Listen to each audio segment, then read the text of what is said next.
My arm hairs are turning gray. Is that normal? Trust me, it's quite normal. I hate old age. Good evening, everybody, and welcome to Dead Air Live on the Dead Air Full Spectrum channel. We are simulcast with KGRADB.com, KGRA on Facebook, and on YouTube. My name is George Lopez. With me, as always, Mr. Ken DaCosta. And we are not live. That's right. This is a pre-recorded interview only because our guest tonight is coming from across the pond. He's coming from the incredible UK and Wales in Wrexham. We're going to get to that in just a second also. Why are we interviewing somebody from the UK? Because you Yanks don't have any culture, innit? That's right. All right? That's all I got to say. You Americans, you pompous fools, don't understand it's a big, wide world out there. And we are going to introduce it to you once again. Because I think we did the interview a while back with Barry Fitzgerald from Ghost Hunters International. So, you know, and Joe Chin doesn't count, you know. No. Even though he's Asian, he still doesn't count. But we're so grateful for you guys to join us. We will be in the chat with you as you are watching this interview live on Sunday. So if you guys have anything you want to talk to us about, any questions about our guest, please feel free at that point in time. We'll be right there with you the entire way. But I'm looking forward to this interview tonight, Ken. And, you know, why are we delaying any further? Go ahead. Well, I first want to say if this is happening because it's 11 a.m. here on the East Coast of America, this is why I have this going on with the sun directly behind me. But it's all through the magic of television that we'll be able to take this out. Don't forget to hit that subscribe button. Hit that subscribe button. Don't forget also the thumbs up for you like the material and the reminder bell for upcoming content. With that, Mr. Ken DaCosta, please take it away. Yes. Our guest tonight, we are so very happy that he's given us some of his time. There's a show on Hulu. It is called Welcome to Wrexham, and it concerns comedians and actors Ryan Reynolds and Rob McElhenney. Before you see the Rev Dr Jason Bray, who, because of his appearance on this show, has become something of a celebrity if he wasn't already before. Big, huge. Oh, yeah. Reverend Bray is the vicar of St Giles Parish Church, and he has an unusual sideline of work through the church as a specially ordained minister who can help people who feel they may be haunted, cursed, or possessed. And he also has written a book. It's titled Deliverance, and you see it. It recounts his time as a deliverance minister, and he's recently gained worldwide attention by this appearance on Welcome to Wrexham. So without further ado, we are so very pleased to welcome our very special guest tonight, Reverend Jason Bray. Hi, really good to be with you this evening.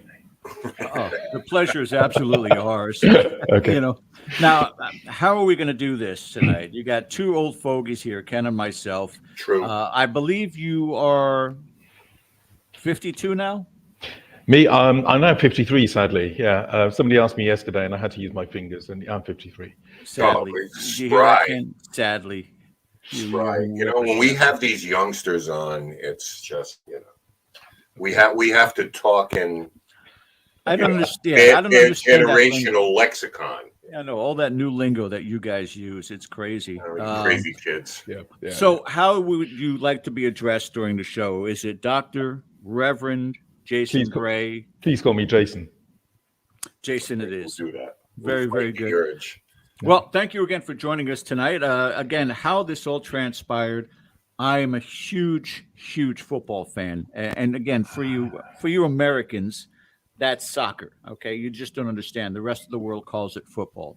And when I had seen the advertisements on Hulu for this new show, Welcome to Wrexham, which is about two major Hollywood stars purchasing the team, I was glued to watching this show. And lo and behold, and it was episode 9 when they finally got a chance to visit the town of Wrexham, and I'm going to show you guys some beautiful pictures here of this town as we do this interview. But it is Stunning. it's historical, and in the midst of that, as you saw in the opening clip, they got to meet Dr. Jason Bray, the vicar, who informed them at that point in time that his profession also allowed him to delve into the paranormal in a sense, but mostly it's about helping those people in his township. And I would imagine also, Jason, that it's the surrounding townships as well, correct? Yeah, that's right. So Wrexham's, well, in UK terms, in Wales terms, is quite a big place. Got about 60,000 population, but I also cover the diocese, the area covered by the bishop. So that's sort of significantly larger. But yeah, I'm based in Wrexham, and I go out and I do do deliverance cases in other parts of the world. Yeah, I love it. it. Now, what we like to do, we kind of, it's almost a tennis match. Ken and I trade off. This way, we're not missing out talking to each other. And yes, and mind you that I let Ken go first, or Ken allows me to go second. But no matter what, as he's asking the questions of our guests, half the time I'm like, okay, I got to scratch that one off. That was the same question I had. But I have a ton of questions, as does Ken. So I will leave first the two of you to get familiar with each other, and then I'll be back in a little bit. Very good. Fantastic. Thank you, George. George. Thank you. I love to torment him in that regard. I take all his questions out of the way. So I love to watch him think on his feet. And I, as well, are a great football fan. In fact, I played it here in high school in America and was in Ball State halfback. Gosh. So a little bit of trivia for everybody there. I want to start off. Let's first of all get the show out of the way. What was your and your wife Laura's initial reaction to all this attention that you garnered simply by being available as they wandered the streets of Wrexham, and then suddenly you find yourself thrust in, with this kind of attention? So how has that been at home? How have you reacted to all of this notoriety as though you didn't exist before the show started? I've sort of got used to it. So over the last 3 or 4 years, I've sort of gained in notoriety, as you put it. I've been on British TV a couple of times. There's a really popular daytime TV talk show called This Morning, and pretty much everybody in Britain has heard of Phil and Holly. And I've been in their show a couple of times talking about the book more than anything else. So there's been sort of, bubbling over of sort of publicity, and, I occasionally get interviewed by local papers. You've got a couple of them there. And over the last week, I've done a couple of interviews with local papers, and they've got, there's a women's magazine that's after me to, give them an interview as well over the next couple of weeks. So it's sort of, it's been there, but the Welcome to Wrexham thing is, of course, sort of pushed it to a completely different level. Yes. Wrexham, as I said, it's in Wales terms, it's actually quite a big place. Probably in US terms, sort of 60,000 is nothing, but in a sense, what it's done is it's given the town now a city, actually, because one of the very last things that the late Queen Elizabeth did was to make Wrexham into a city. In Britain, you need the Queen or the King, as we now have, to do that. So we're now a city, and it's just actually made the city, sort of put the city on the map, because one of the major things in the city is actually the church. I'm sort of sitting there, you can't see it, but the church is huge and spectacular and sort of old and glorious and wonderful. It was not too much of a surprise that the cameras ended up here at some stage, and of course, if you film the church, you end up filming me as well, because I'm usually here. It is absolutely stunning, in a word. Yeah. Thank you. Yeah. Oh. So as I say, I'm looking at that from from a slightly different angle. You can turn the camera around if if you'd like to see it. Ooh, we can get to that. Okay. Now, how about the townspeople and the parishioners? What has their reaction been? Because obviously, I mean, this media is not something foreign to you. Yeah. But now, when you're talking about being broadcast worldwide on a major cable network and everything like that, have you taken some good-natured ribbing from this, or is it just business as usual?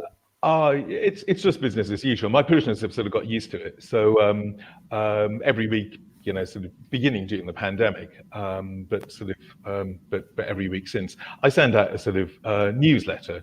They get this sort of update on a Saturday, and one of the regular features is where we have been in the media. So we're sort of in local media, national media here in the UK, and of course this is international media as well. But it's they've just taken it in their stride.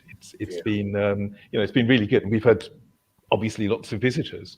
So just at the moment the church is quiet and not very many people around because it is absolutely hammering it down outside. It's an awful afternoon here. Whereas this morning there were loads of people going around and lots of in a sense so lots of visitors from across the pond. Apparently the exchange rate's really good and the locals are friendly, and Rob and Ryan have advertised it, so please do come along. So here we are. You are indeed. Yeah. I know over here in the States, you are now considered the coolest vicar in all of the UK. So you have that going for you now. Thank you. I'm definitely the coolest vicar at the moment because it's absolutely freezing behind me. So the temperature's dropped quite a long way. I might be the coldest vicar in a few moments. Yeah, longitudinally and latitudinally, we're pretty much even with you, but it's like 70 degrees. And obviously behind me, this is not some kind of ethereal aura behind me, although I wish it was. It's actually sunlight pouring in. Now, what I wanted to ask is, how did it come to pass where you thought that this was a step you wanted to take? And there's an interesting story about you and Laura as a young couple with your son Tom at the time. And please take us through and recount that initial experience and what if that was the impetus for you saying, I want to do more about this. Yeah, okay.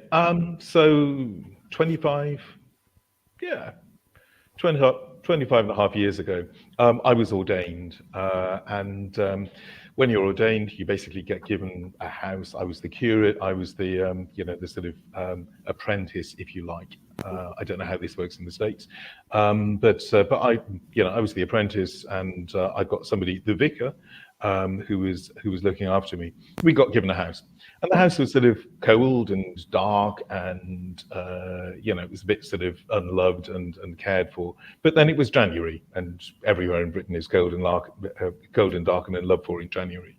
So we thought, yeah, it's okay. It's just because it's January. And then we moved in at the end of June when I was actually ordained, and the house was still cold and dark. And we thought it was cold and dark because it's been empty, for the last 18 months. And the really weird thing was that it never actually got any warmer. So we went round. It was a sort of old heating system, so we were sort of trying to make sure that there were airlocks in the heating system, and we did find airlocks in the heating system, but not quite in the place that we were expecting to find them. And we sort of, it was just that sort of, just sort of felt cold and dark. And when people came to the house, they'd sort of wear extra clothing. My niece tells me that when she used to come to the house, they always said, sort of, put your coat on because Jay's house, that's what they call me, Jay's house is always, absolutely freezing. There was always a draft that came down the stairs. In those days, the phone that you sort of was plugged into the wall with a wire, and it was always cold there, but there was never a draft coming in. Okay, fine, fair enough. During that time, Tom was born, and we decorated his decorated a nursery for him, one of the bedrooms. It was in the corner of the house, so it had two external walls, and we thought it's cold because it's got two external walls, and the front door is immediately below it. okay, fine. But it's a nice room. We've decorated it for him. He seems very happy there. There's not a problem. And then very slowly, we sort of realized actually maybe there was a bit more of a problem than we thought. So his room was always cold. It was always dark. So it's gone dark in this room at the moment because I'm not moving around. Is the light okay for you? Mm-hmm. Yeah? Yeah, I can go and play with the lights if you like. Yeah, it was always cold around his cot, and we thought, it's a bit weird. And then two things happened. So Laura, my wife, is really very, she's a very sensible person indeed. And I'd gone away for a couple of days to learn how to be a priest, because I was just about to be, I'd just been ordained priest. So that was fully qualified. And when I came back, she said, I don't know what's going on in this house, it's awful. She said, while you were away, I went into, Tom was crying. I went into the nursery, and he was lying in a cold spot. It was like actually walking into an ice box. It was so cold. He had to come into bed with me. It was just, I was worried that he might come to some harm because it was too cold. She said, there's something really odd, strange about this house. I don't know what it is. And then around the same sort of time, I had a really weird experience. So I was, reading at night, got up, went to the bathroom before settling down, stood at the bathroom door to come out, and froze because I just got the impression that there was somebody standing on the other side of the door. The person was wearing a big wooden mask, with sort of eye slits in it, and it looked like a sort of sunbeam mask, except the person wasn't a sunny person. The person was actually glaring at me with sort of unbridled hostility. I could see grey eyes, actually, strangely enough, through the mask, and absolutely frozen, terrified, and sort of, what am I going to do? So, I eventually plucked up enough courage, opened the bathroom door, nothing there. So went and dived, straight into bed. And Laura said, "You look like you've seen a ghost." And I said, "Well, I haven't actually seen anything." I described what I'd seen, what had happened to me, and she said, "Actually, I think we really do need to get somebody in."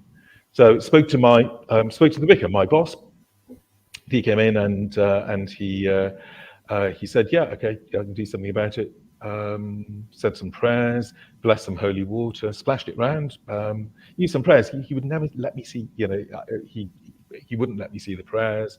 Some of them were in Latin, I think. He sadly, since then, he's died, so I can't ask him. And the house just sort of normalized. I'm not sure that it was instant, but it was sort of, suddenly it was a warm house. It was light. It was it was a comfortable house to be in. It was quite lovely.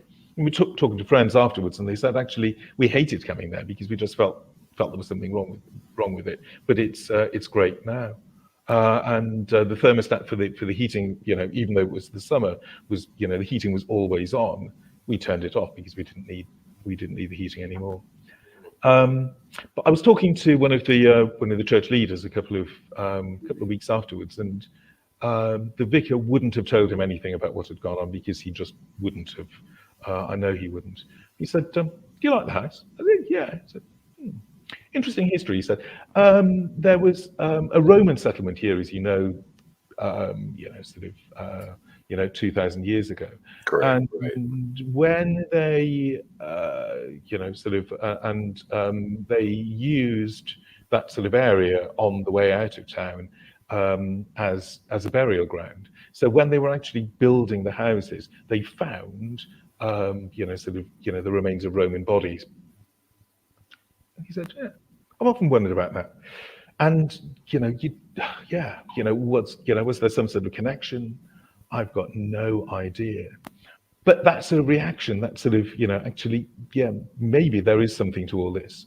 And then when I got the opportunity, I was able to talk to my bishop, and he said, "Yeah, okay, yeah, if you're interested in that sort of thing, you can carry on doing it." Went on training courses, and the rest is history, and most of it's in my book.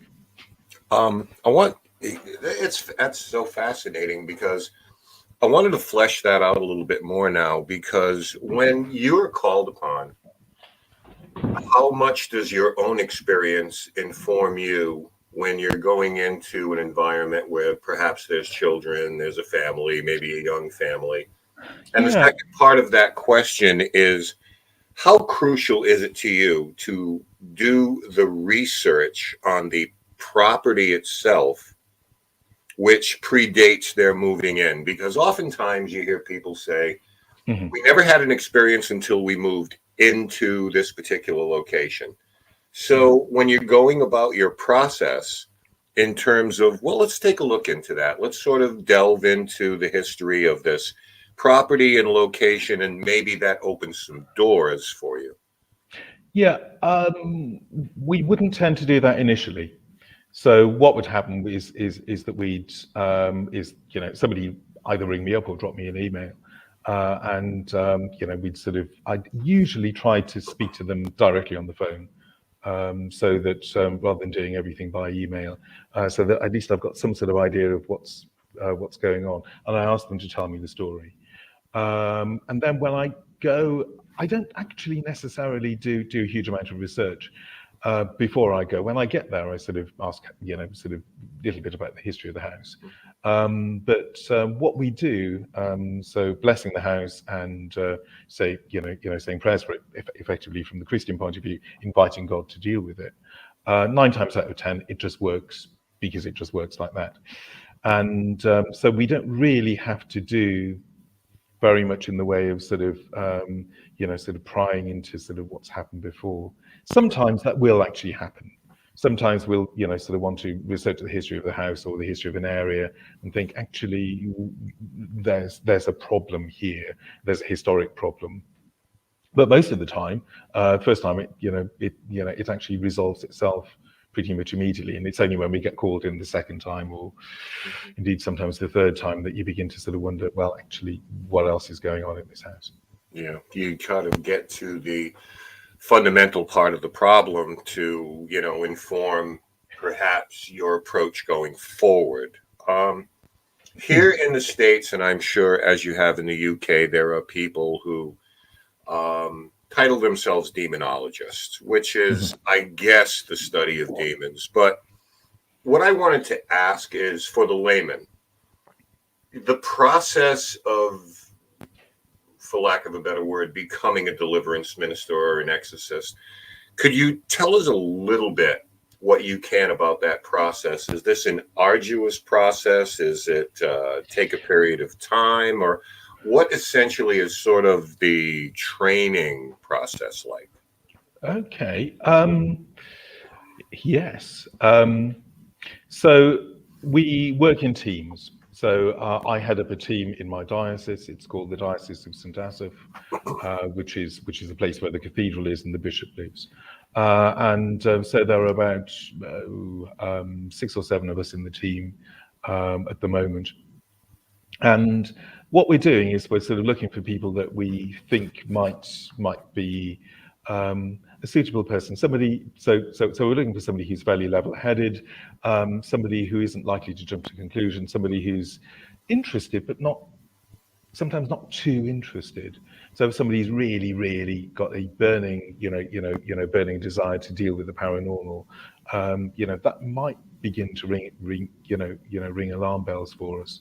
Doesn't always, but sometimes it might. So basically, the process is you go out with somebody else, you learn from them what they're doing. So if I'm going out, I'll send an email out. Anybody available, particularly the new guys. Do you want to come and see what I do? And then we sort of talk through that process. There are also training courses, so that there's a national training course that the Church of England runs. We're in Wales, but we piggyback onto that. That's a distinction that you in the States might not be too aware of. But so we piggyback on the Church of England's training, and we just do, I think that's 2 days. They tend to do it by Zoom, and they'll be talking through mainly psychiatry. So strangely enough, because a lot of the people that we deal with have got psychiatric problems rather than Certainly. paranormal. Very important distinction. So what we don't want to do is to basically deal with a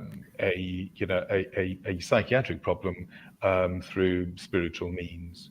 If you've got a spiritual problem, you deal with it through spiritual means. If you've got a psychiatric problem, basically you need to, that needs to be recognized, and you need to take your tablets or talk to your, talk to the medical staff or whatever it is, however it works for you. And so we do quite a lot of work on that sort of thing. The ghost busting, the stuff, my auntie keeps appearing on the, at the top of the stairs stuff is something that, we just pick up as we go along. Yeah, there is a distinction to be made, because I know here in the States, it's very much, a Roman Catholic thing. Mm-hmm. And the church here, it's extremely difficult because a lot of people want to self-diagnose themselves. I have something oppressive, negative, demonic, whatever term you want to use. And immediately they will seek a priest. Now, this could be the neighborhood priest. You could live next door to the church, but they won't touch it. And maybe that's for legalities. As you say, you certainly don't want to take the step where there's someone dealing with a psychosis and you don't want to take the chance that you are empowering that person by co-signing the idea there's something demonic there, because exactly. It's possible having that sort of confirmation may result in something disastrous happen. Anglican is a bit different in that regard. There are certain sects or splinters of the Roman Catholic Church where you can approach someone who's willing to do it, but there are so many hoops to jump through. And we often tell people, in the 50 years I've spent researching and investigating this, I often tell people, don't bother, because they won't come. If you're asking for a house blessing, invite them over for coffee, cake, that's fine. But as soon as you mention the word paranormal, supernatural, ghost, and so forth and so on, you're probably going to be met with a very icy response. Is it a bit more open-minded and relaxed for, the Church of England, the Anglican Anglican, yes. Toward these. The Anglican Church. We every Anglican diocese in England and Wales has a team. There are also teams in Scotland, but because there aren't as many Anglicans in Scotland, they tend to sort of work work for the whole of Scotland. And Ireland would also have people as well in the Anglican Church of Ireland. How does it work? In a sense, each diocese has a specialist team, so there is always help available. And we do, to be honest, actually pick up people that the Roman Catholics won't go anywhere near. And it depends on the Roman Catholic priest. But a lot of them simply will not have been trained. They don't know what they're doing. Like most Anglican priests, actually, they don't want to go anywhere near it. And I suppose they will effectively run away from the whole thing. So as I said, we receive specialist training mainly in sort of psychiatry. Sort of spotting mental health issues, but also in how to deal with the paranormal as well, and how to tell the difference between a paranormal event and something normal. So our house, for example, the normal things to do were to make sure the heating's working, go around with a candle like we did and try to work out where the draft is coming in. My mother made some really beautiful heavy curtains for us to hang over the sort of front door and all this sort of thing, because there quite clearly was a draft coming in. None of it worked. So we tried all of those things, and the only thing that worked was actually dealing with it as a paranormal phenomenon. So that was, that was the route we went down, and that's what actually worked in that instance. But you can go to places and, you discover that, the heating's conked out, doesn't work. Do course. you use the word conked out in in the States? I'm not sure you do. Anyway, the heating doesn't work, or there's there's a very obvious logical explanation for what's going on, and sometimes that could be that somebody's not taking their tablets. Yeah. Well, I mean, that's the best possible outcome, I would imagine, to tell someone that you have a rational, mundane explanation for what it is that's going on here. I have one question before I turn to George, and I'm going to go work on my Americanization pronunciation of Anglican, by the way. Okay, no, sorry. I'll be doing that. So I assume by what you're saying, there is also very much like in the Roman Catholic Church, there's a hierarchy that you have to go through. Indeed. Yeah. If someone contacts you directly, and it's sort of like, I'll get back to you, let me check it out with the bosses here. It depends on what it is. So if it's if it's a fairly routine sort of house blessing, we report to the bishop. The Anglican Church, the British equivalent of the Episcopal Church, there are bishops, there's a hierarchy. We'll just sort of report to the bishop at the end of the year usually, and we'll say, this is what we've done, this is how we've dealt with it. The bishop will say, yeah, that's great, let's go out for a meal. But if we want to do, we haven't spoken about demons really and exorcisms. If we feel that an exorcism is necessary, we have to inform the bishop. We have to ask the bishop's permission, and the bishop will give us permission to do it. But only he can do that, or she can do that, depending on whether it's a man or a woman. Yeah. I'm going to bring George in here right now. The obvious follow-up question is, what is that appraisal or assessment process like for you to say, okay, this is actually what's needed? But I will leave you gentlemen to speak here, and I will see you soon. Jason, thank you so much. Thank you, Ken. Really good to speak to you. Yeah, very much so. And thanks, Ken. So that's the end of our show. I'm all out of questions. Ken stole all of mine. Okay. Which is not uncommon. Our very special guest at this time, Dr. Reverend Jason Bray from Wrexham, Wales. He is actually coming to us from the church, St Giles, right now. And I was looking again at the website. There are all kinds of activities that you have going on there. Is it seasonal? You guys are going to be coming up on that cold snap that Ken has in Rhode Island. I'm in Florida. We don't have a cold snap. We just have a sweaty summer. But yeah, okay. Did things slow down a little bit now as it get into the colder season? No, things speed up now. Really? Yeah. So we're heading towards Christmas. So Christmas is a major thing. Pretty much the whole of December is taken up with Christmas activities of some description or another. Concerts, lots of the schools will want to come in and do Christmas activities. But there's a British tradition, I don't know whether you have this, nativity plays.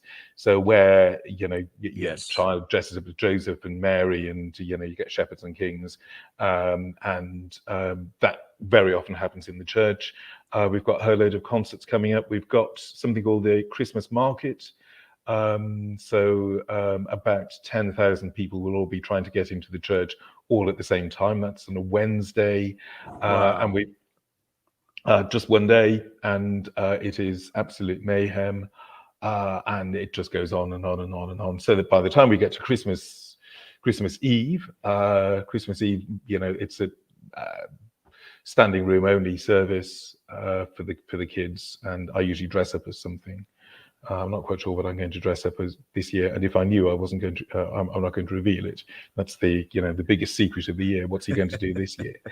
And then we do the midnight mass and Christmas Day, and then we collapse in a darkened room and with a towel over your face, and just sort of wake up 48 hours later. I can tell you that I had the privilege of living in Europe for 3 years. I lived in southern Bavaria, Germany. And right, lovely. And I lived in a town called Augsburg, which is a 2,000 year-old town. Yep. And then I did, again, the research on the church going back to 11 AD. Mm-hmm. And most recognized during the 15th and 16th century. Is that correct? Or 11th century. I should have said 11th century. 11th century. Yeah, that sounds more like it. Yeah. Yeah. Yeah, that would be about right. Sadly, I haven't been to Augsburg. I've been to Munich, and we went to Nuremberg. We went through Augsburg on the train, but we didn't have enough time to stop in Augsburg. So Augsburg is on my list. I am very envious that you have been to Augsburg. Classic. Just one of those places that you could just feel the history, but no different. I would imagine you're working in a place that has so much history to it. And I'm surprised you don't walk around all the time ready to do an investigation to see if you have any type of shadow activity in the location, anything like that. How do you keep yourself restrained? Shadow activity. Sometimes, yes, I said, the church is in front of me at the moment, and it's right. Gosh, the lights have come back on. Obviously, wave my hand in the right place, and it's a very happy, comfortable place. I walk in, it feels warm, it feels light, it feels airy. Sometimes I will walk into a building, sometimes a church, and it will feel oppressive. I can remember being asked to go and have a look at a church from sort of one of my colleagues, and we were sort of walking from sort of one place to another and round the corner, and it was like walking into a different building. There was a change in atmosphere that there was a sort of, it was almost as if you were walking through a wall. And one of the things that happens to me that I've noticed actually since I wrote the book is that I used to have asthma when I was a child. And it's almost like having asthma. So as I'm walking through, I'm sort of aware that, I can breathe, can't breathe. And it's that sort of area where it's almost as if something's pressing on my chest. I think actually there is something really strange here. Just occasionally that will, that'll be the sort of place that something's been seen. Well, it's usually the place where something's been seen, or other people would have experienced that as well. A friend of mine asked her to go and bless her house because her daughter used to go and sit on the stairs and used to talk to the man who sat at the top of the stairs. And so I was sort of walking along this little bit of her landing at the top of her stairs. And okay, I said, "It's there, isn't it?" And she said, "Yeah, that's exactly right." I said, "Because, I'm okay now, can't breathe, and I'm okay." And it was that sort of little, sort of 3-foot gap. And so I don't know what had happened there. She didn't know. Her parents had bought the house, bought the house in the 1950s. The house was 100 years old. So, but they've got no idea whether anything had happened on the stairs. Somebody'd, sort of fallen down the stairs and broken their neck or whatever it is. Who knows? We have I guess, a standing belief in the paranormal field here in the States that like a sword sharpened on a stone, when you're doing this on a regular basis, as far as investigating, your sixth sense becomes more sharply honed. And perhaps, as you were talking about the shortness of breath, there are certain telltale signs. I know just recently you said you and Laura had gone to London. Do the feelers go up? You have done your research. Do you have those feelers go up when you go to places that have a history behind it? Are you going in there sometimes and going, "That's haunted. That's haunted right there"? Yeah, sometimes. Yeah. Sometimes that can happen. The thing about Britain is that, so London is, sort of full of history. There are, you can stand there. We were staying next door to the Tower of London itself, like Tower Bridge that, so most people would know as London Bridge. And, you walk around the corner and there is quite literally a chunk of Roman wall. It's 2,000 years old and it's just sitting there in the middle of London. And you can feel the layers sometimes of history. Rome would be the other fantastic example where you can actually sort of feel, yes. Feel layers of history. You can feel the fact that people have lived in this place. whether that's haunted or not is another matter entirely. Sometimes I can walk into, say, a country church or something like that and think, whoa, what is there at this place? And the hackles just rise. You can feel it, your hair standing on end. And as I said, that shortness of breath that I've become more and more aware of. And that can happen in sort of almost any building, really. So there is that sort of sense of layered history that that we it's probably more noticeable in parts of Europe than others, but it doesn't it's not triggering my spidey senses. Spidey senses all the time. Yeah. Interestingly, you were talking about Germany. I have a German friend who says that he said, I don't know what it is about Germany, but nobody in Germany believes in ghosts. We don't get ghosts in Germany. I come to Britain and I can sense these things. So I don't know whether that's Germans being terribly practical, like they are.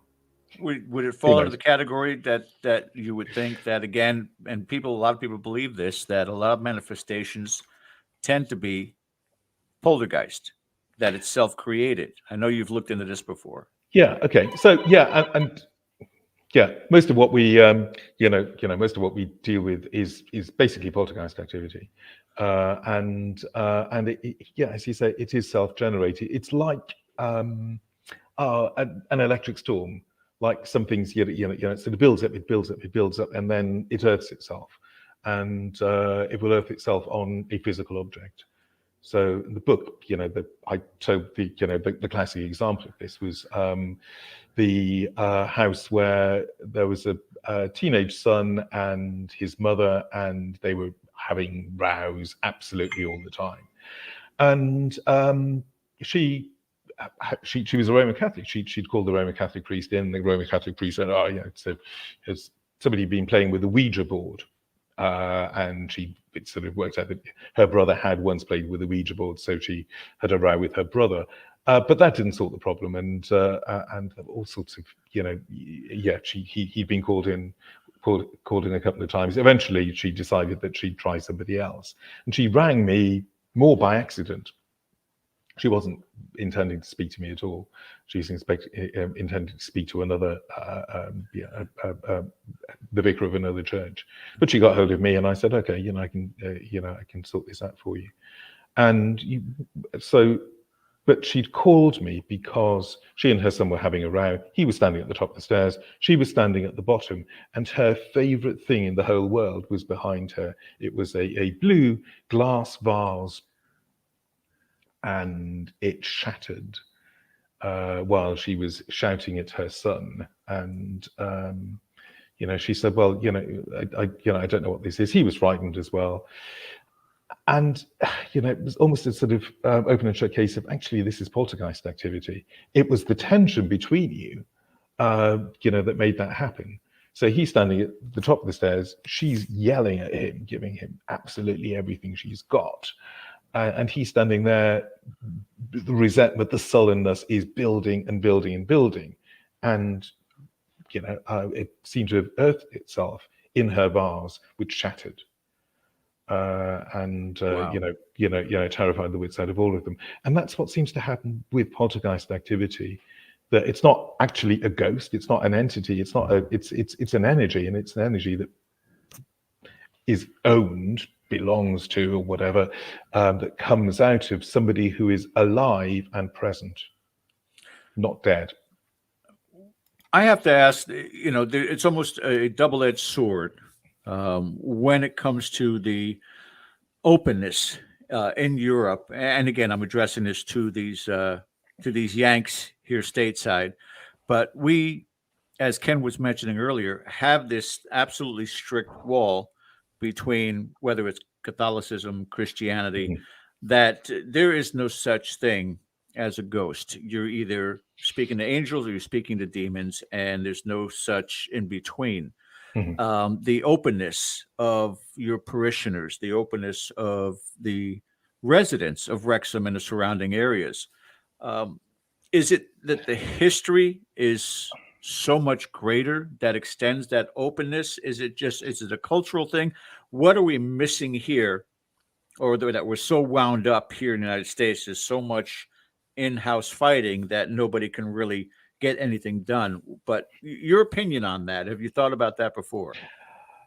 I was talking to somebody the other day who sort of said that was talking about the idea of ghosts as demons, and to some extent it actually came as a bit of a surprise to me, because most of the things that I deal with, if somebody reckons that they have seen a ghost, it's very often somebody that they might have known in life. So it might be residual or intelligent hauntings. Both, really. Both, okay. Sometimes it's surprisingly often somebody will walk into a room and see, a husband or whatever sitting in the chair. They died the previous week or something like that, and it's difficult to know whether that's actually a ghost or whether that's the way that your brain actually fills in all the details. So we know that our brains don't actually take in everything that they see. They fill in the details, and sometimes they get that wrong.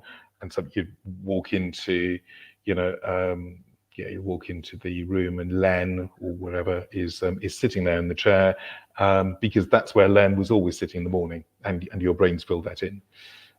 So that happens surprisingly often. Or you walk into a room and Len was he used to smoke cigars, whatever. And you walk in, you smell cigar smoke, and you think that's strange. But whether that's our senses, our brains actually filling in the details that we think ought to be there, and then we look again, and of course Len's not there, and there's no cigar smoke. We're not quite sure. But people see sort of apparitions, if you like. Somebody who's and there are a couple of different sorts. So something called place memories. Place memories are sort of something that isn't actually there. It's not intelligent. It's not sort of trying to communicate with you in any way, shape, or form. It's just there.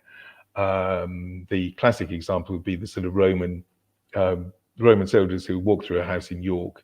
They're from here up or whatever, and loads of people have seen them, and it's not demonic, it's not evil, it just happens. Yeah. It just is.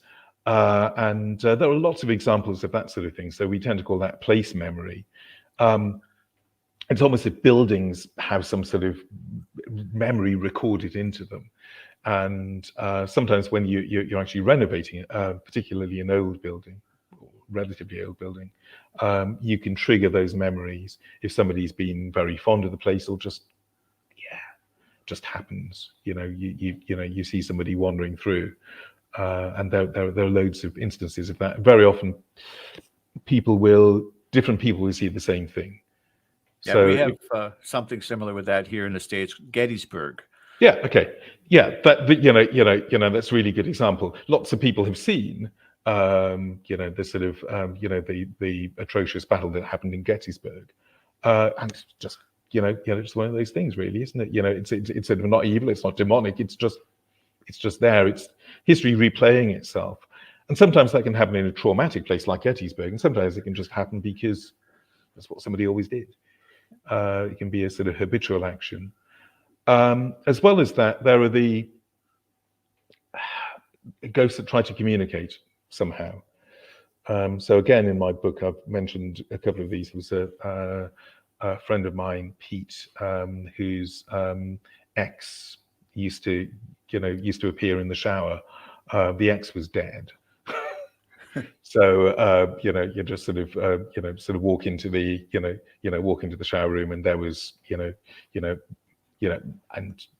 was the ex, and various people had seen seen that particular apparition, and it was just sort of one of those things. It seemed to be a protective thing. So his ex had come back to sort of protect him somehow from what was going on in his life. Maybe not. Who knows? Our very special guest, Dr. Reverend Jason Bray, joining us from Wrexham, Wales. Before we bring Ken back on here, also, I wanted to kind of tell you too, from Ken's perspective, who's been doing this for 50 years. I've been doing it for about 20, and we have very similar mindsets when it comes to this field. Okay.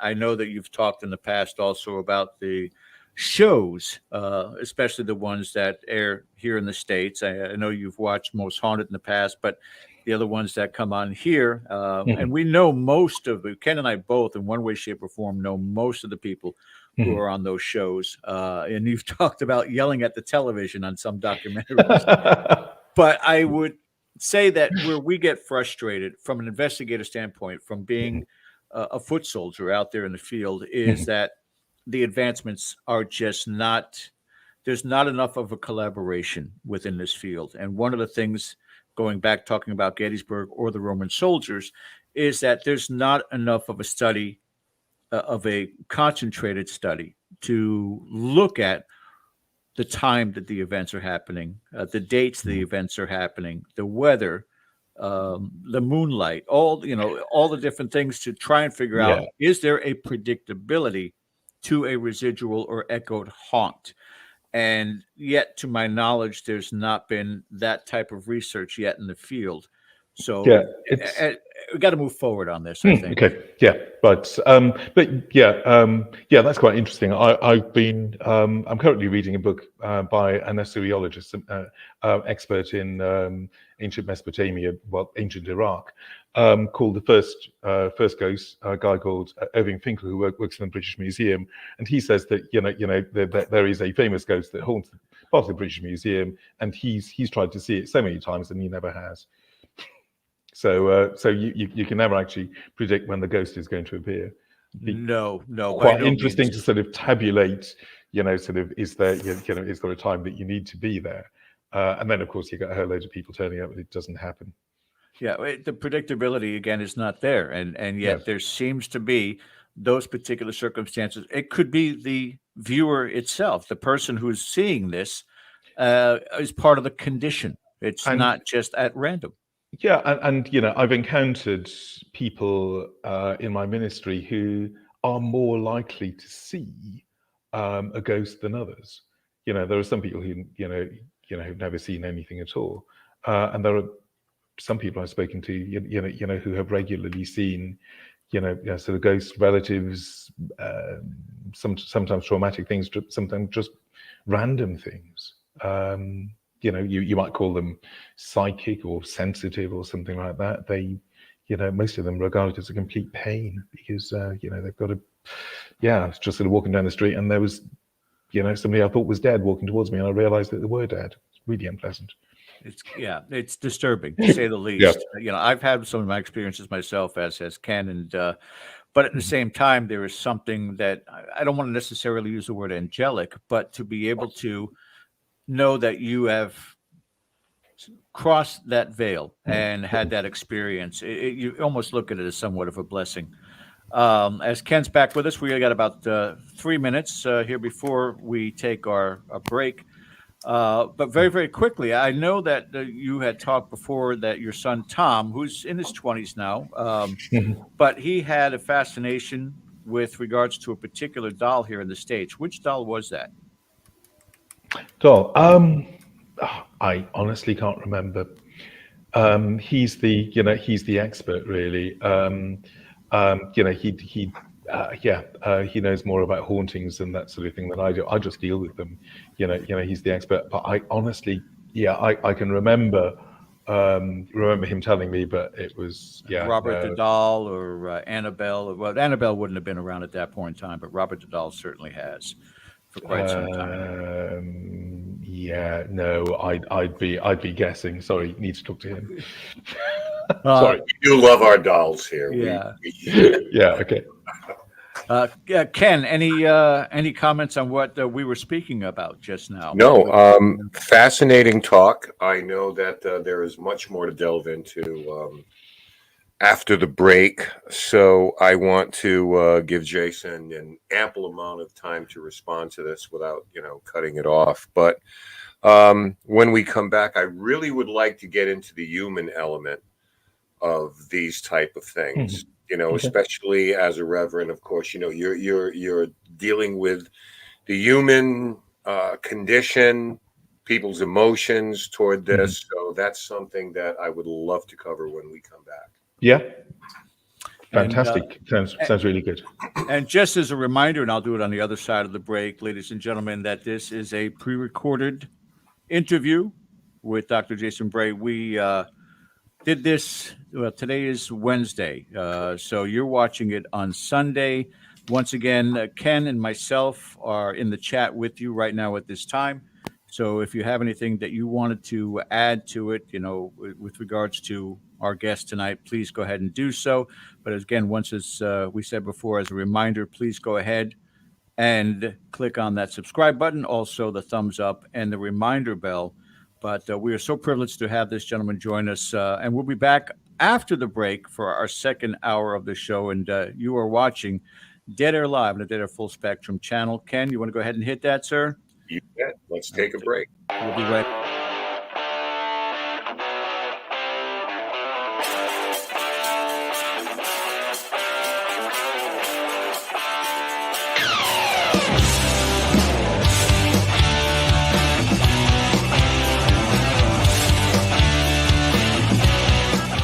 Hey members, the new KGRA DB app is now available on iOS and Android devices.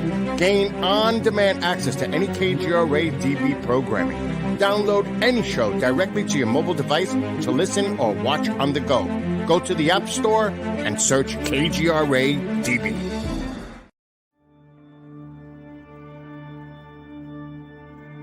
As UFO reports come in from around the world, the Mutual UFO Network, MUFON, is there.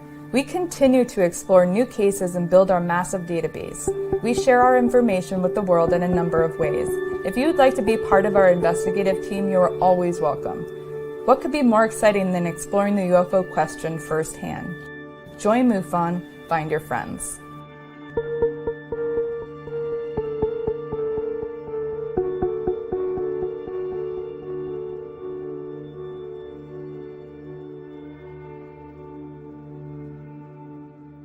It's not just a donation.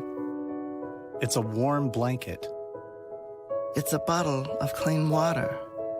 It's a roof and a bed. It's knowing someone cares. It's feeling safe. It's a today that's better than yesterday. Every dollar you can spare helps so much more than you can imagine. Please, donate now to help people affected by Hurricane Ian. Your support is urgently needed. You're listening to the KGRA Digital Broadcasting Network. We provide unparalleled coverage of trending news in the world of ufology, cryptozoology, and paranormal phenomenon. Whether you're watching our video live stream or listening to one of our audio programs, you are getting the best from world-renowned researchers and hosts, guiding you through topics the mainstream won't touch. Miss one of your favorite programs? No problem. Head over to the members area at kgradb.com for access to our massive library of award-winning content. Make contact, stay connected, only at kgradb.com.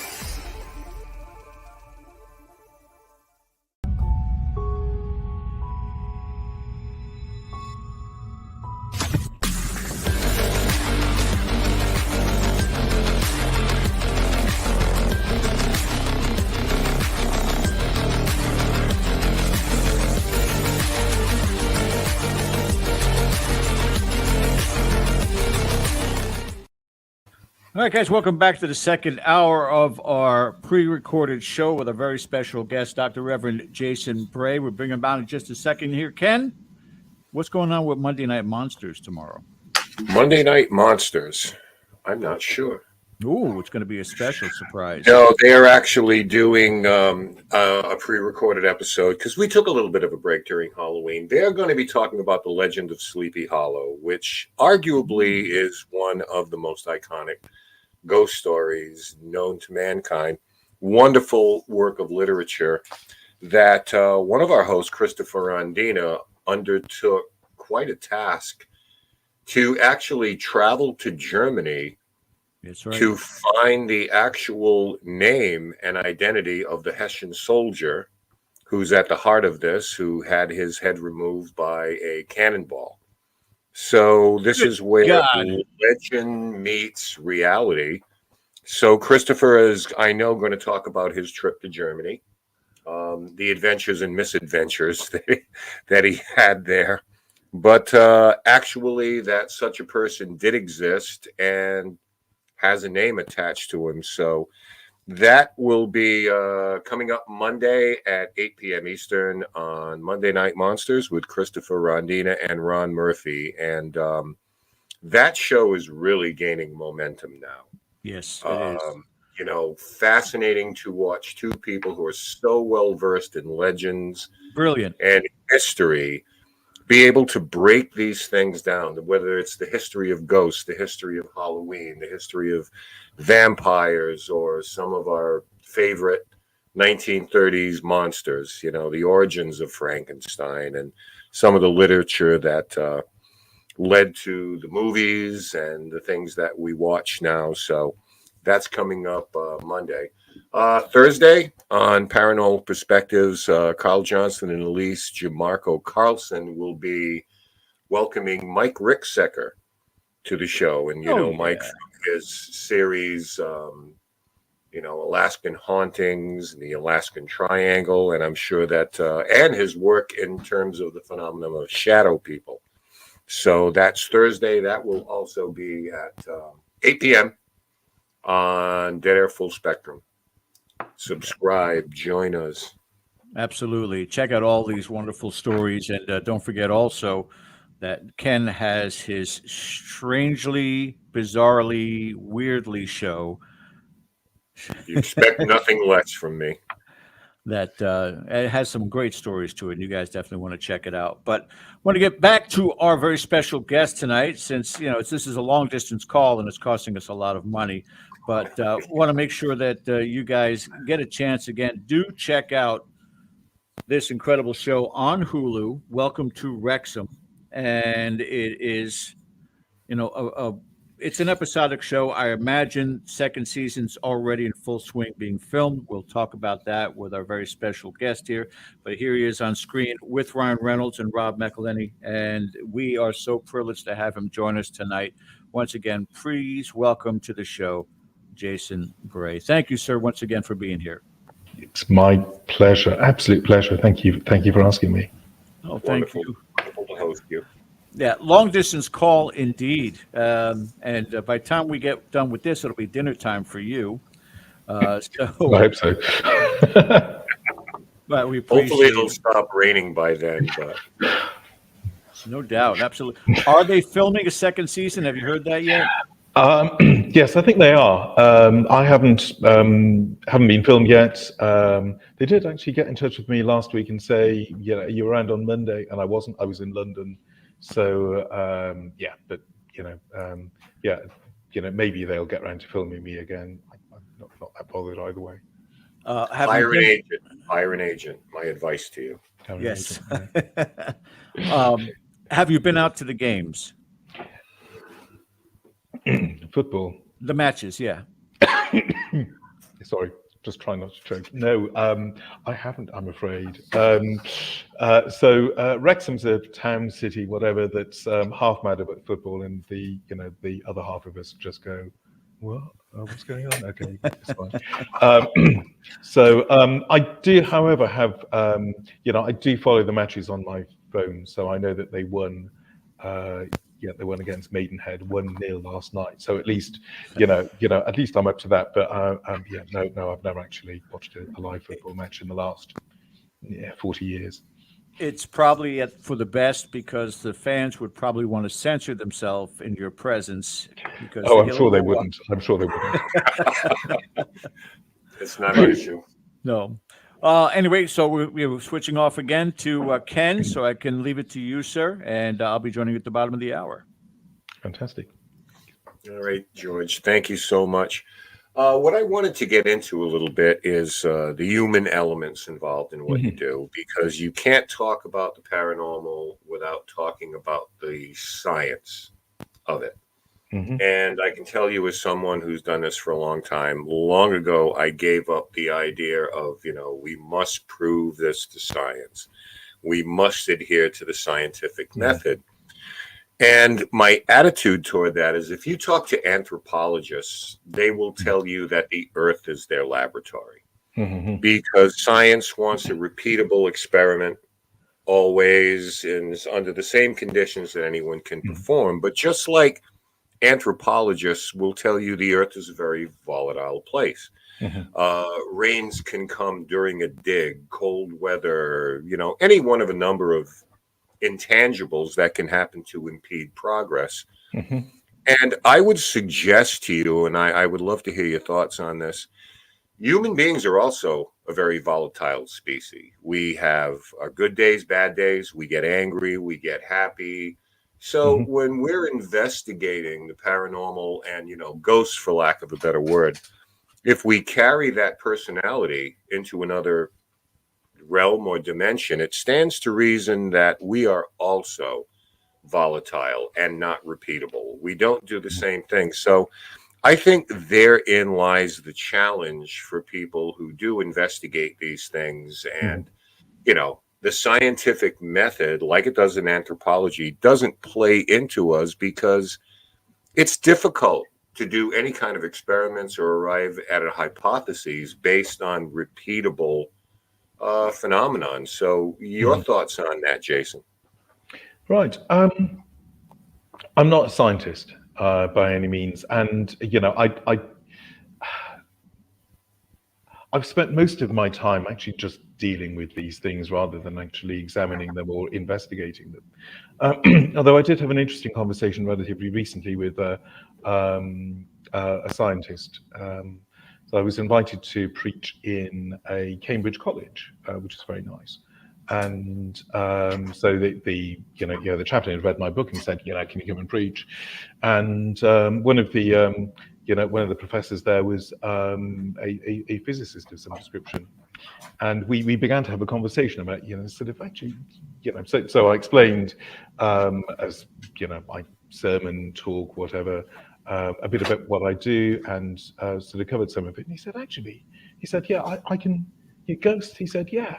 He said, I can sort of work out scientifically how that might be possible, which was quite interesting. Unfortunately, we didn't get the chance to pursue it particularly, but it was interesting that there was basically a sort of scientist who just sort of listened to me talk and said, actually, yeah, that sounds okay. He said, poltergeist activity. He said, oh, I can't get my head around that at all. But ghosts, yeah, that's not a problem at all. Sadly, I didn't get the opportunity to pursue it. Right. I would imagine that things like psychokinesis would be at least somewhat compelling because, of the experiments that have been done on that. But it's unusual that he's open-minded, at least. Yeah, I was faintly surprised, actually. I have to say I was expecting him to go the other way, a bit like you. The sort of psychokinesis. Well, that makes sense. The ghosts, that's a whole load of rubbish. Whereas he was actually doing it. His take was exactly the opposite. Right. But as I said, there wasn't really the opportunity to have a proper conversation with him. And then, sure. Well, I think what happens with scientists, if I could take them to task for a minute, because neither am I a scientist, I don't pretend to be one. But I think when you get to the point where if it doesn't fall into a certain box, the arrogance sometimes to think, well, we've pretty much discovered everything. And if it doesn't fall into that realm, then the scientific community, for varied reasons, perhaps peer pressure or fear of ridicule, won't entertain those type of things, which I think to me is the antithesis of science. Where you want to go out and do more explanation, at least try, even if even if ultimately the result is, okay, I don't believe in these things, but Mhm. let's at Yeah. least look at this, because these have been reported since the days of Pliny the Younger. These go back a millennia. There's always been ghost stories. Yeah, and further. Yeah, so as I said earlier on, I'm going to plug his book again. Irving Finkel is writing a book about the first ghosts, and this is 2,000, 3,000 years before Pliny the Younger, and it sort of argues very carefully that actually people have in a sense always believed in ghosts as part of the human condition, and that's quite interesting. But of course, he's not a scientist; he's a linguist and an archaeologist. But just an interesting perspective on sort of when you bury somebody, and the archaeologists will find beads or whatever it is, and actually sort of, well, why are you doing that? Well, I mean, there's something noble, I think, in asking the question that's been here from time immemorial: is this the end? Is this it? Yeah. But along the lines of the human element, and this is something that's important to me, you are infinitely equipped in counseling people from a spiritual point of view. I mean, even getting away from the paranormal for a second, whether it's marriage difficulties, work difficulties, just the things we go through in life. So I'd be curious to know what your approach is on entering a home. And you touched on it a little bit, where there's some kind of discord in a relationship that could contribute to some of this. But do you find yourself sometimes having to, or feeling compelled to, advise people on things like their lifestyles, or empowering themselves? Because a lot of times, if these phenomena are real and you judge that there's something here, oftentimes it's not as simple as, well, you just need to get out of this house. People can't afford to move. They've got money sunk into the place. They've put down roots. So in terms of that sort of spiritual advisement, which I think goes hand in hand with getting to the bottom of things, generally speaking, I mean, what's your approach? Is this something that you encounter quite often? Yeah, it is. Sometimes I get called out, and as I said, it's fairly obvious. There's a relationship thing. Yes, organ. Yes, yeah. There's. It's wonderful. Thank you for that. Right, is that a problem? It's the organist has just turned up, and no, he's just it helps the mood. Okay, right, okay, fine, yeah. As long as it's not, yeah. Sorry, I wasn't expecting him to turn up. I thought it was entirely on my own. No, you can barely hear it. But yeah, I'm sort of not, sort of, you are never alone. Okay, so sorry. Okay, so when we, when you go and talk to people, you're actually trying to work out what's going on, and it's sort of almost having a sort of therapeutic conversation with people. Sometimes it can be, oh gosh, as I said, the mother and son going on. Actually sort of talking through, well, actually, maybe you need to sort of work on your relationship together.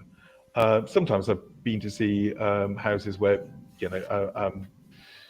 I'd be talking to the husband, and then the wife will walk in, and the temperature will change, and the atmosphere changes, and you can feel the tension between them. You think, well, actually, I'm here to deal with a sort of, poltergeist activity thing. Yeah, actually, actually, maybe you need to work on your relationship.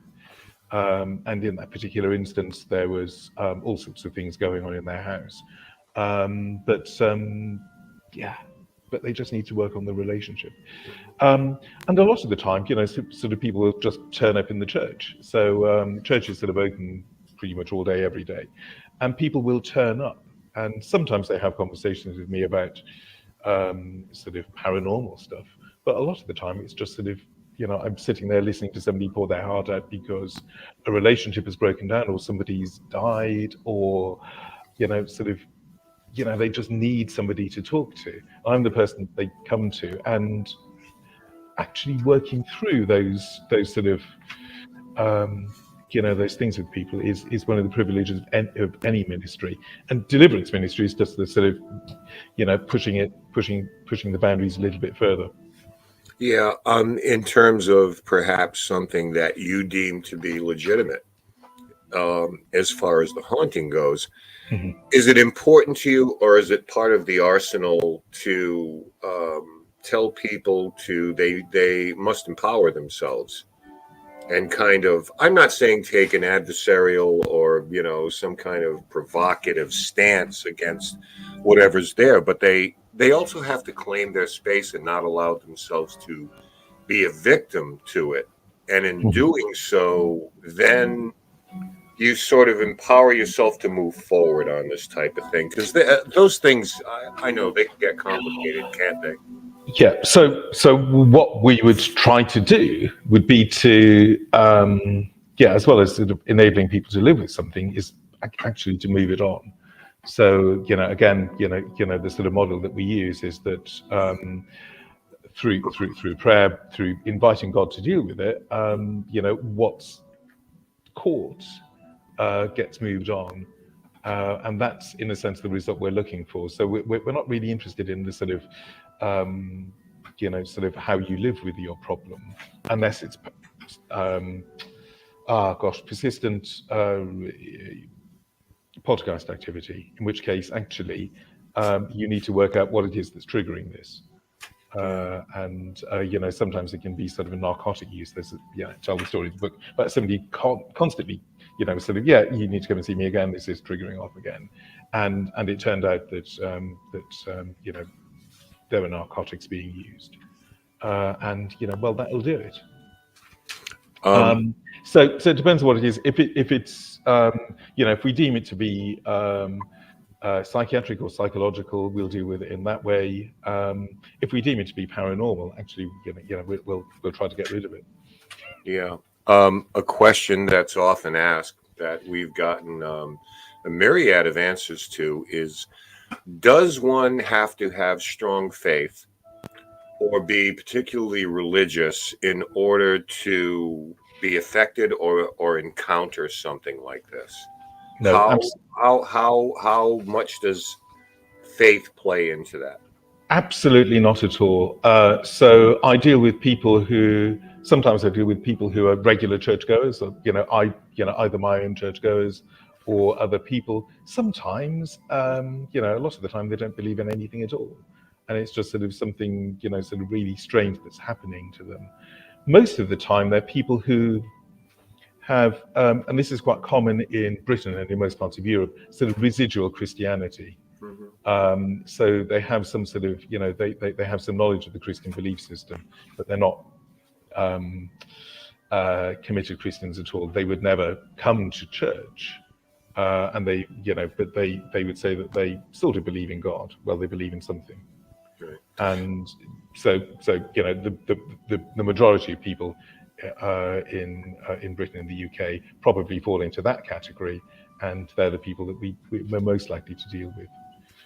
Now, converse. I'm sorry. Please continue. No, and it is occasionally slightly strange dealing with an atheist who believes in ghosts. Sure, I guess the two can be mutually exclusive of each other. Yeah, I know, but just sort of thinking, well, if you believe that there's some, okay, we're not going to go down that route. Yeah. Okay. Both can be true, I guess. Yeah. But maybe. Conversely, if you have come in and administered to this, is continuing it, is a change in their faith, is a belief in that important going forward to sort of like a maintenance going forward on this after you feel the problem's been resolved. Like, don't lead the same life, because sometimes I think it's fair to say that people, it's possible for them to almost invite this into their lives. Okay, in terms of so the person with with a narcotic problem, okay, Yeah, that's fine. Occasionally I'll encounter people who would, who sort of invited, effectively sort of poltergeist activities into their lives. Sometimes I've encountered people who've gone literally, deliberately, sort of trying to, sort of do some ghost hunting, if you like. And that was sort of quite interesting. I had a really interesting conversation with somebody about the sort of, we got a whole load of ghost hunters in, and now this has happened. I said, well, actually, don't get the ghost hunters in. I haven't been back, so whether they did or not, I don't know. But whether they followed my advice or not, it is, a lot of the time. The sort of people seeing ghosts or encountering ghosts seems to be just completely random. It's not because they are any sort of person. It's not because they're good people or bad people, or churchgoers or not churchgoers, or people of faith or not people of faith. It just seems to be completely random. How do you feel about the entire ghost hunting thing? Because I think people get motivated by the things they see on television. And over here, I'm sure it's the same way in the UK. It's just like we have entire networks dedicated to nothing but paranormal programming. Mm-hmm. And I think oftentimes people watch this and it seems pretty innocuous. It seems pretty harmless because at the end of it, everybody walks away with a smile on their face. So more and more people get involved in this. I've always maintained that if you're going to do this seriously, it takes a certain personality. Mm-hmm. You have to be a people person. You have to be a good listener. And it's certainly not about, getting attention or having a YouTube channel or like a lot of the performance art we tend to see these days with this. I suppose there's nothing you can do to legislate it. People are going to do what they're going to do. Yeah. But do you think that maybe this kind of thing has, gone to extremes sometimes where people are doing it kind of recklessly to some degree? Possibly. It depends on the circumstances. The only person I've ever come across who's been experiencing sort of actually troublesome paranormal activity because they've been using, it was a ghost hunting machine. I don't know whether such things, still really exist, but they'd my mum came around with the machine last night, and she was okay. Well, perhaps if you don't want this sort of thing to happen, don't let your mum come around with the machine again. Oh gosh.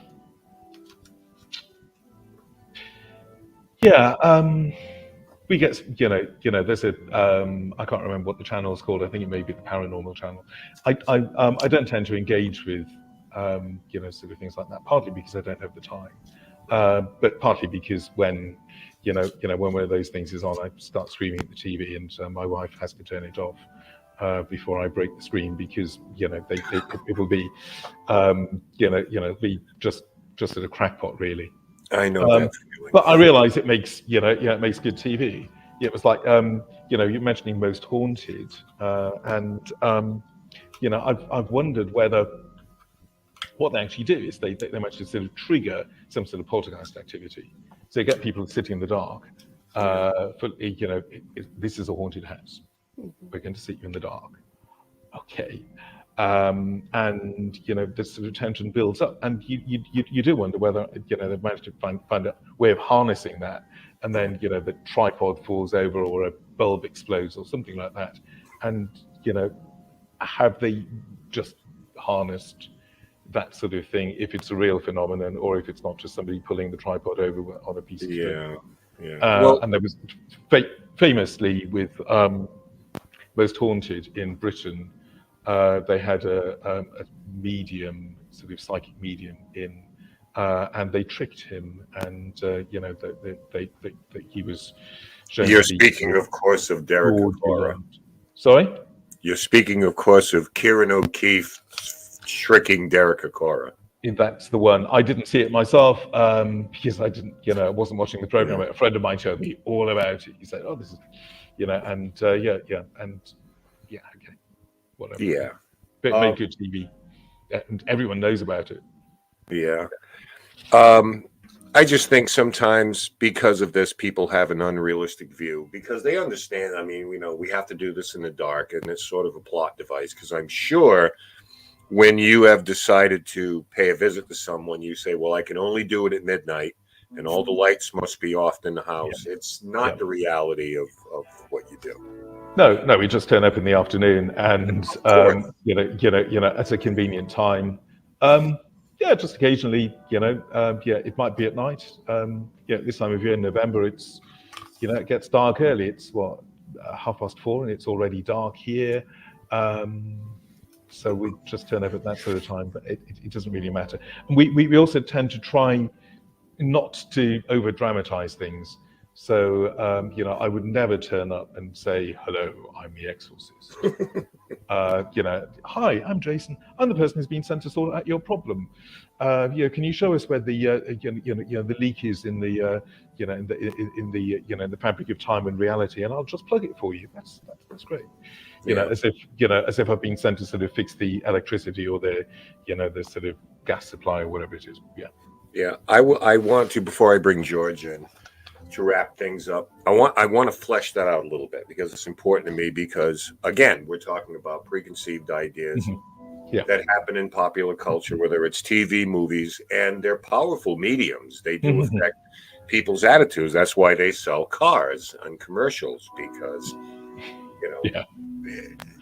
But there's a sort of template, I think, that everyone has of the deliverance minister or an exorcist, where it's sort of a stern or maybe sometimes flamboyant person who has an army of priests behind him, and they're throwing holy water and crucifixes everywhere. And unfortunately, I think that's sort of the expectation or the vision that people have of what it is that you do. I know that I understand that, you don't get a case a week. People think that every day, constantly, a secret phone rings and, you slide down a pole and off you go. But you start. Sure, it does actually. That's exactly how we do it. And the sort of, the black car comes out and sorry. Joke. You do. All right. Well, your secret is safe with us. So. Okay. But those kind of things. We are the people watching. Yeah. Sorry. You talked about your approach, where perhaps some well-timed and well-aimed humor, because it seems to me that you embrace the idea that you want to be the calmest person in the room to assuage people's fears. Yeah. And come in with a calm demeanor, which I think might affect their demeanor, because obviously their anxiety might be ramped up a little bit. So talk to us a little bit about the importance of coming in and saying, "Look, I'm not saying that there's nothing serious here, but let's just all take a deep breath. Let's okay." So how it works is, we usually work on the principle that people are afraid. People are already frightened. They wouldn't have got in touch with us if they weren't. So the last thing you want if somebody's frightened is to make them more frightened. So they really, really do not need to be frightened of me. But I don't want to make them frightened of me. So I try to be as normal as I possibly can, given the fact that what I do, sort of being a priest is a sort of fairly abnormal thing for most people. But when we get there, we offer a huge amount of reassurance. And that's, this sort of reassure, and to try to say, actually, a lot of the time, these sorts of things happen randomly to people. You're not the only person that experiences this sort of thing. And a lot of the time, that's the most important thing they can hear. That this isn't, I haven't been singled out. This isn't, I'm not. You're not alone. You're there. Yeah, and one of the things that they will, and we touched on this briefly earlier on, is that sort of, "Oh, so I'm not possessed." And we haven't talked about possession at all. But a lot of the time they might actually think, well, oh gosh, this is happening to me because I'm possessed. and you're able to say, actually, no, it isn't. It's happening to you because these sorts of things happen, and actually we're here to fix it. So do you mind actually talking us through what the problem is? And Sure. as if I've been there to fix the washing machine or whatever it is. Yeah, I mean, you're coming in, well, I don't want to reduce it to customer service, but to a certain extent, it's like this is what you've chosen to do for these people. And I think it's so important because fear sells. Fear is a great motivator. If you can make people afraid, you can exert a certain control over them, which is kind of the dirty little secret of the paranormal with some of the more sketchy groups and organizations out there, because I think it's a power thing. And when it becomes more about you and less about the people, that's where it tends to just all go wrong. Yeah, and of course, there's money to be made out of these things as well. So we do not charge. In fact, we don't. If somebody tries to give us money, usually sort of expenses or something like that, we really not take any money at all. So it's completely free service. But I can see that I've spoken to people who've sort of gone online and they've had exorcisms online, and the whole thing is ratcheted up. So actually, oh gosh, this is terrible. You need another session next week, and it'll cost you however much, and it just sort of goes on and on and on. And people do actually make probably quite a good living out of it. They make their living. Yeah, and I'm just thinking, well, actually, I live on virtually nothing because priests do not get paid very well at all. So it's not a racket you would advise us to get into, or no. Well, no, definitely not. Fair enough. I'm going to bring George back to take us home here right now. We'll be back to say goodbye to you, Jason. Thank you so much for answering my questions. It's been a remarkable conversation. So with that, I will leave you in George's hands. Okay. Yeah, we are in the final half hour of our very special guest interview with Jason Bray, pre-recorded. So you guys are watching us right now on Sunday. This has been a pre-record. That's why we have been putting your comments up from the chat. But again, Ken and myself are in there with you. If for any dialogue that you wish to have, we'll be more than happy to respond. And a quick reminder, not this Sunday, but the following Sunday, our very special guest will be the St Giles organist, who's been phenomenal in the background. He's a rock star. Jason, I just can't. You're so calm. Sorry, do I have to kill him first? No. To come back as a ghost. It's set between the background windows, the stained glass windows, and the organ. You can't ask for a better atmosphere for a paranormal show. This is perfect. Okay. You are so calm and stoic. I just cannot visualize you yelling at the television, watching some of these shows that are going on there. Your wife has to stop you from smashing the television. But I wanted to, before, because I really want to get into the book. It's an important part of who you are. But I would like to ask you, again, from what you know from here stateside, because, listen, if they are filming season 2, and if they do a spotlight on you, your level of notoriety, I mean, Hulu is a huge organization, and there are millions and millions of people who are going to watch this, and they're going to want to watch you on there. To come stateside, let's say you're just coming stateside for a book signing, autograph signing, the different para conferences that go on. If you were to come over here, are there particular locations that you have become familiar with stateside that are haunted that you would love to visit? And I know that's a tough one because you're a very busy individual, but I don't know if anything comes to mind or people have mentioned it to you. No, not particularly. So the Gettysburg is would be the obvious one.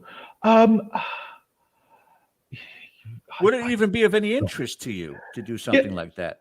Yes, I think it probably would, actually.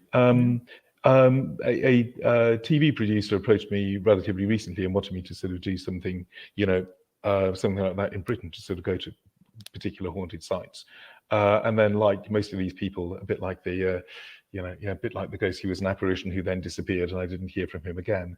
So occasionally people will get in touch with me and ask me to do that sort of thing. He said, "Oh, we could have a series too. We could go over to the States. You could see." Actually, Gettysburg was one, and was it Broken Hill? I don't know.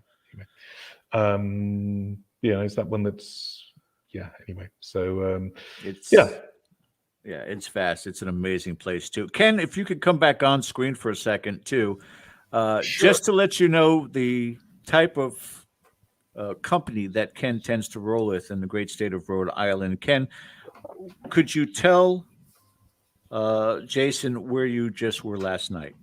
Oh, at the actual house that the movie or the franchise, I guess, the Conjuring house is here in Harrisville, Rhode Island. So I was there last night. We're in the process of filming something for a Netflix series that is going to happen at some point. We're far away from that yet, but it's an interesting place. And to be honest with you, if you reverse that question to me, George, I probably would say visiting Britain is probably my bucket list thing. I don't have some of the places I'd love to see are probably the usual suspects, Lep Castle, the Hellfire Caves, and all these things I've read about that I would just love and probably nothing would happen, and that's fine with me.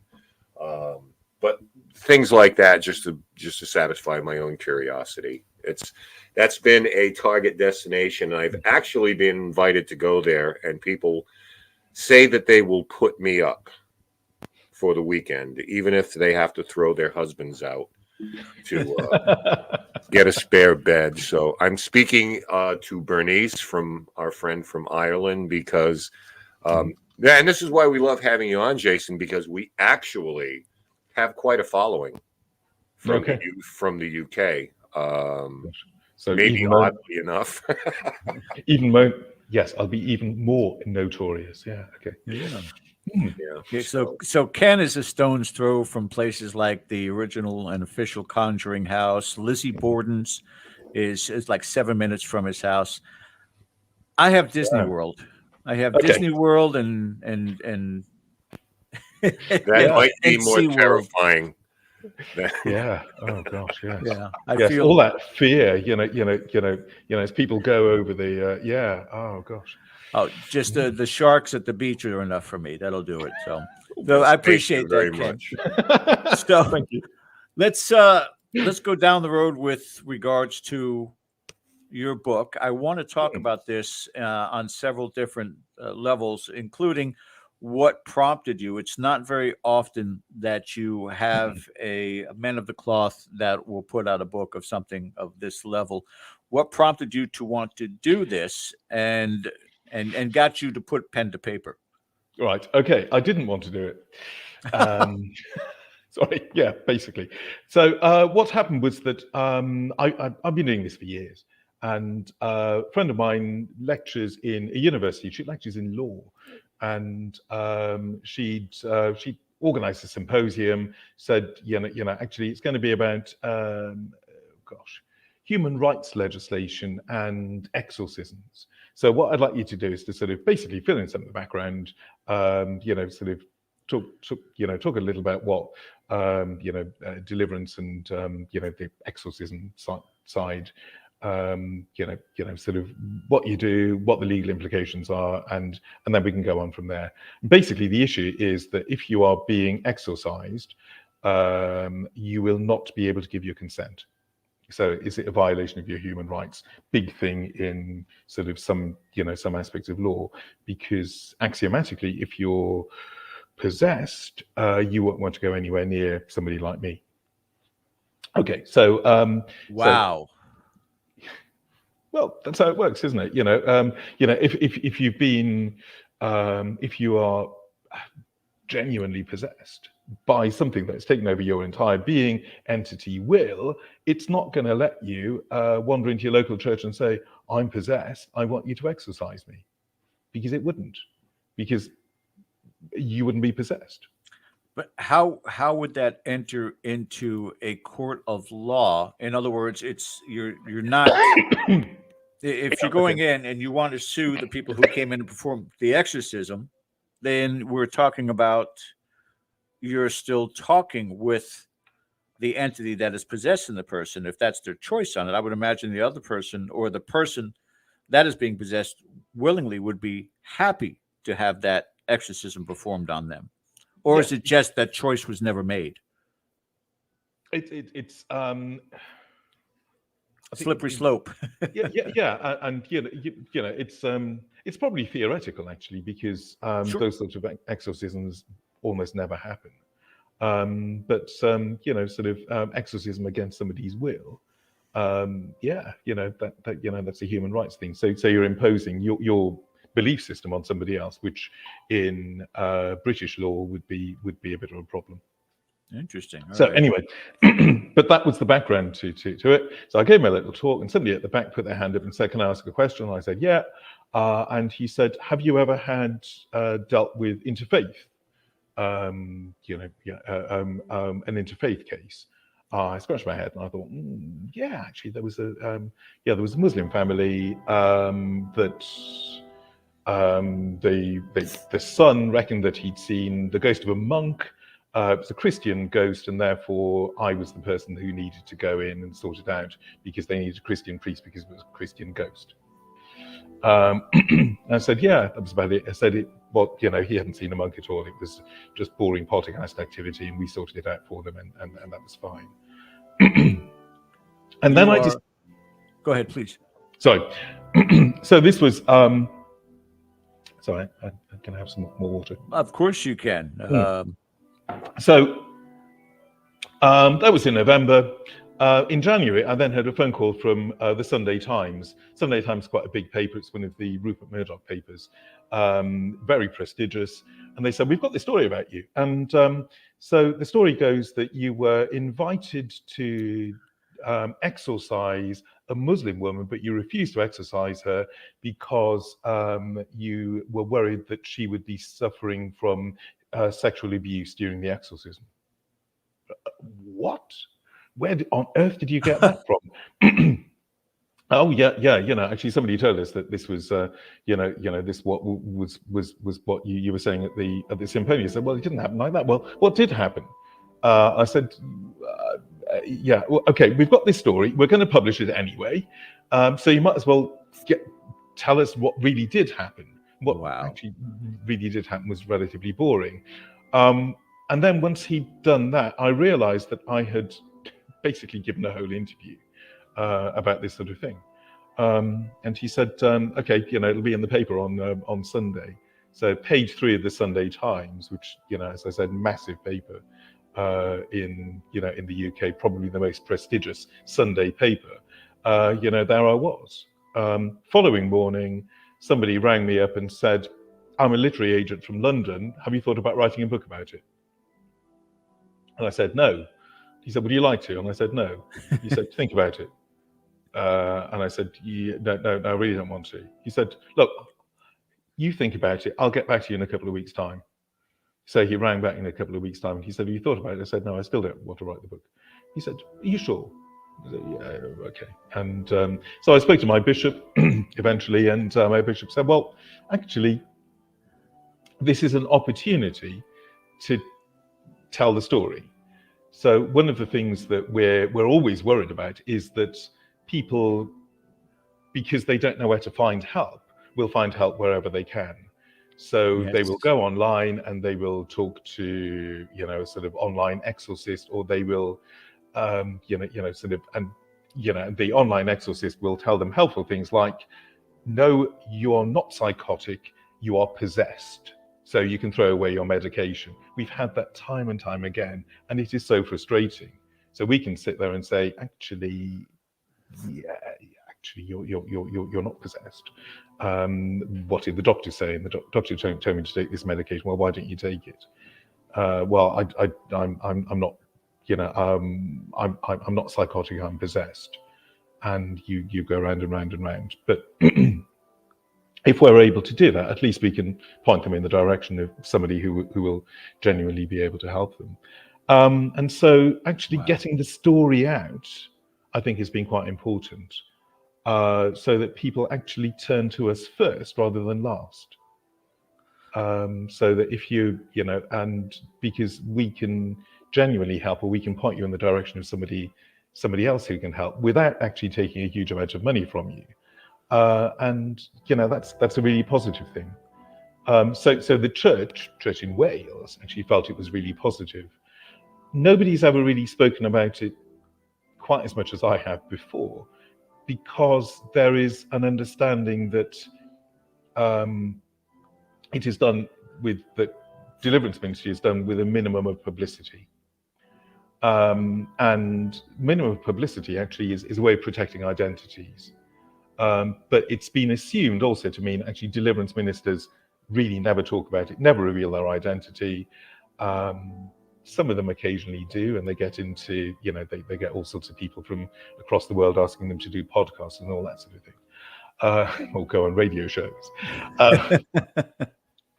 But you get this sort of, people contact me from across the country, and across the world actually. And can you help me? And I can usually point them in the direction of somebody locally who will be able to help them, and that's a positive thing. Yeah, it's a shame of the matter, though, how much that the ilk that you are connected to, the ones that are doing it the right way, are so overshadowed by those who wish to exacerbate a situation simply because they don't understand, or they don't care, or they only care, as Ken said earlier, they only care about their own notoriety by getting involved with something like this. And when you have somebody who has some sort of a mental issue that they are fighting through, and they're probably seeing the right physicians and trying to get right things taken care of, but here in steps this poison that comes into their life and makes the situation horrible for them. It's an uphill battle constantly, isn't it? Yeah, and you do wonder in those cases whether there's a commercial aspect as well, whether somebody's making money out of it. So if you have an online consultation with somebody and they say, actually you're not psychotic, you're definitely possessed, we can do an online, and they're going to be charging for that. If and because it won't work, and it really will not work, you may come back again several times to have another exorcism, or sort of further treatment, or that sort of thing. If you've got somebody sitting there telling you, actually, I think you need to go and see your family doctor, you need to go and see your community psychiatric nurse, we have such things in Britain just about, get a medical review. What are you on? Actually go and go and engage with them. And just occasionally people have contacted me about something, and I said, I will not see you until you have made an appointment with your doctor, and then you can come and see me. Proper. Yeah, and because we're not charlatans. We are here to help people. We're not here to make money. We're actually literally just here to help people, and to help them as best we can. And if that's sending them to down the medical route, that's most of the time that's what they need. Jason, you're the proper sort, and we need more of you that are out there also. Ken, if you want to come back on with us here again, the book is called Deliverance. It's on Amazon and all major outlets now. Hopefully we're introducing you at this point in time, Jason, to a whole nother fan base, people who are going to want to reach out to you, maybe order your book, maybe want autographed copies. Is there any way that they can reach out to you or just show you their appreciation for your kind words tonight?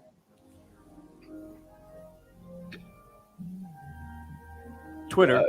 You can get in touch with me via Twitter. And it's although it's just been taken over by Elon Musk, so I'm not sure that whether I get.